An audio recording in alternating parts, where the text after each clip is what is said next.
नमस्कार. आज आपण बनवणार आहोत झणझणीत लाल ठेचा. ही खूप सोपी, झटपट आणि खूप चटपटीत रेसिपी आहे. घरच्या घरी अगदी परफेक्ट ठेचा कसा बनवायचा ते आज पाहूया. या रेसिपीसाठी लागणार आहेत 250 ग्रॅम लाल जाड मिरच्या, 15 ते 20 लसूण पाकळ्या, 2 टीस्पून जिरं, 1 टीस्पून मेथीदाणे, 1 टीस्पून हिंग आणि 1 लिंबाचा रस, मीठ आणि तेल. मी इथे वनदेवी हिंग वापरते. तुम्ही तुमच्या आवडीनुसार कोणते हिंग वापरू शकता. सर्वात आधी मिरचीचे देठ काढून घ्या. आता मिरच्या स्वच्छ धुवून घ्या आणि त्यातील पाणी पूर्णपणे कोरडं करा. मिरच्या मध्यम आकारात कापून घ्या. खूप बारीक कापायची गरज नाही. आता कढईत साधारण 3 टेबलस्पून तेल गरम करा. तेल गरम झाल्यावर त्यात लसूण पाकळ्या घाला. लसूण हलक्या सोनेरी रंगाच्या होईपर्यंत छान परतून घ्या. आता त्यात जिरं, मेथीदाणे आणि थोडासा वनदेवी हिंग घाला.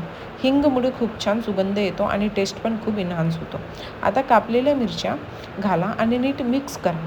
झाकण ठेवून साधारण 5 मिनिटं शिजू द्या. मध्ये एकदा हलवून घ्या म्हणजे सगळं इव्हनली शिजेल. मिरच्या मऊ झाल्यावर गॅस बंद करा आणि थोडं थंड होऊ द्या. आता मिक्सरमध्ये हे मिश्रण, लिंबाचा रस आणि मीठ घालून जाडसर वाटून घ्या. पूर्ण पेस्ट करू नका, थोडा टेक्स्चर ठेवा. आता 8 ते 9 टीस्पून तेल गरम करा. त्यात थोडा वनदेवी हिंग घाला आणि हे गरम तेल ठेच्यावर टाका. छान मिक्स करा. आपला झणझणीत लाल ठेचा तयार. पोळी, भात, पोहे कशासोबतही एकदम मस्त लागतो. व्हिडिओ आवडला असेल तर लाईक करा, शेअर करा आणि अशाच रेसिपीसाठी सबस्क्राईब करायला विसरू नका. धन्यवाद.